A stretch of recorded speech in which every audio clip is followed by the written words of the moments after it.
Hey guys, and here we are back for the first component on this 2018 computer build, which for those of you that are watching this video for the first time, I will leave a link to down below with all the components. It's just a single link for all the playlists so that you guys can take a look at everything that we're using on this build. Now in this particular video, we will talking about the case that I'm using, which in this particular case is the new NZXT H400i. And that being said, let's go straight for it.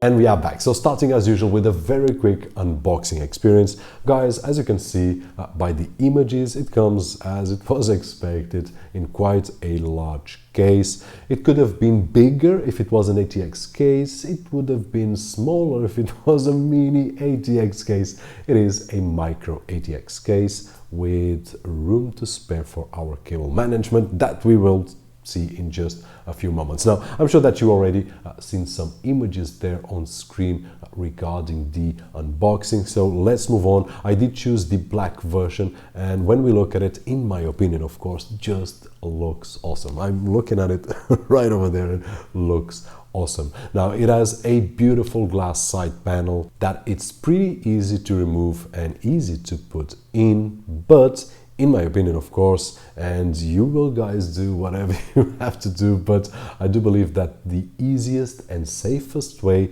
to remove and put back the glass is actually to put the case sideways and then just remove it, and when we want to place it back, we just move it there. It has a few rubber protections that we can then just screw it to the case, and that is it. No risks, no failures. Now, in terms of accessories, guys, the usual documentation and a quick user guide, which there are some things that we probably want to check out. For those of you that are used to assemble systems, probably not.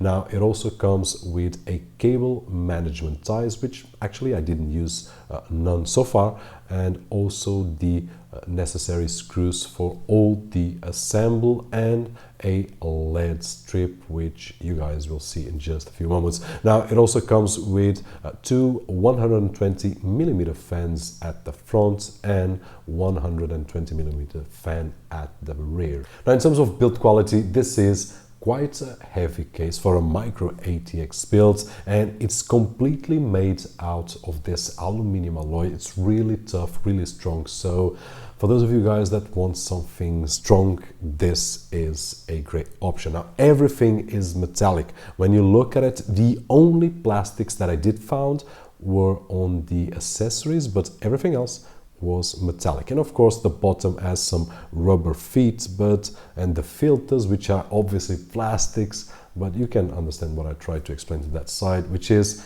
it's a full metal case. So in terms of build quality, I couldn't expect more than this. Now, in terms of the front panel, guys, it's a removable front panel, and as you can see by the images, once we remove it, it will give us access to the front filter. You know, as you can see on the sides, there's the intake for the fans. There's no intake at the front, and then we have two front 120mm fans that I did already mentioned while we were watching the accessories, but in this particular case I'll try to give you a better image. Now, on the top we will also have a fan air filter, but in this particular case it's magnetic, so we can easily remove it. Now, it also has a power button and two USB 3.1 ports, headphone jack, and a microphone input. It has a PSU cage on the bottom that will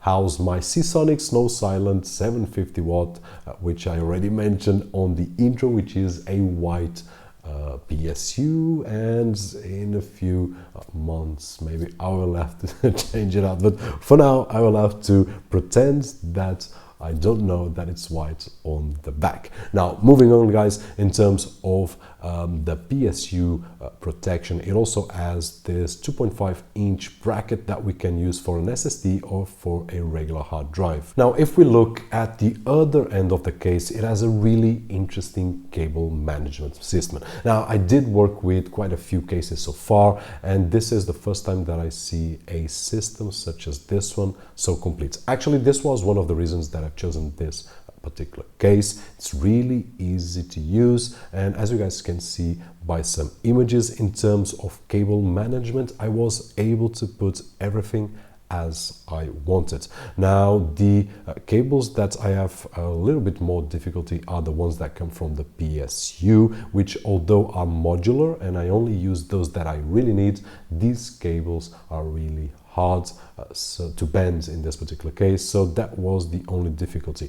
Nonetheless, the case has enough room underneath the protection from the PSU that will hide all the cables that we have, and with conjunction with this system for the cable management, it makes everything almost perfect. And as you guys can see on screen, it's not perfect, but really easy to use and great feedback so far in terms of this system. So if you ask me, hey Robert, is it good or is just something that we look at it? No, it works great. It has those ties with Velcro that work really nice to manage and put some cables right over there and to route them around.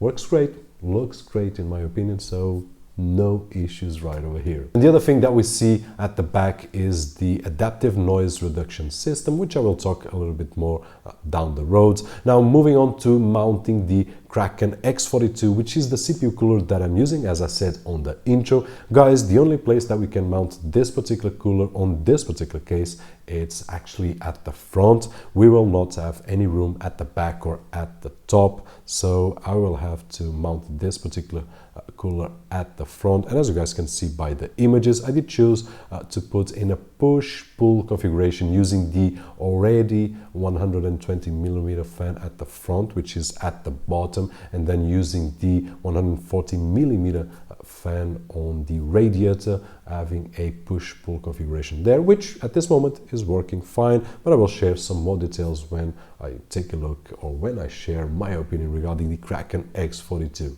And basically this is it in terms of hardware. Guys, I did play around with this case for 2 days or so in terms of cable management and assembling the system, and of course I was shooting with my camera, so it takes always more, and I was taking some notes, so that takes more time. But I had enough time with this case to give you some feedback, which is it's a pleasure to work with it. It's a micro ATX case, so it's great to have in a small room, as I want for my system to put here beneath the desk, which also has room for ATX, but I wanted micro ATX like I had on my past system. And what I can say is that it works great so far, looks great with the exception of the PSU at the back, but in terms of the case itself, I'm really happy with the display, with the cable management, everything. It's a pleasure to use. I don't have to fiddle around with my hands. I have space enough to put all the cables, so great. Now once we have everything set up, we have to move to the software, and NZXT has this CAM software which will control basically the adaptive noise reduction that comes with this particular case, and also the LED strip that you guys watched when I did the unboxing. Now I'll give you guys a few moments to check it out on screen, but basically what we will be able to do with this CAM software is to monitor the fan speed and also to make some adjustments to the fans. We can adjust the curve so that we have a completely dead silent system. Just a few seconds here, guys. There are motherboards like the one that I use that will control the fans.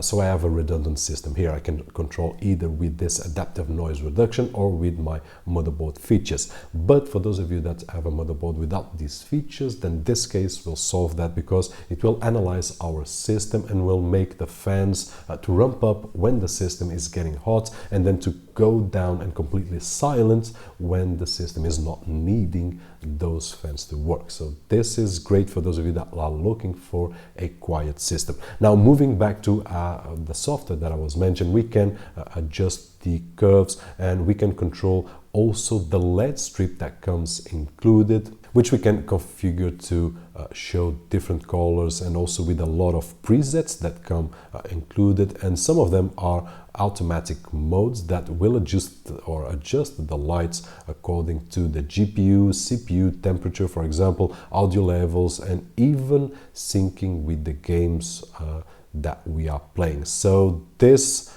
along with the adaptive noise reduction, is basically what we can do with this cam software. And that being said, I'm going to shut up, guys. A big thumbs up for all of you. Any questions, drop them down below. I'll do my best as always to answer to all.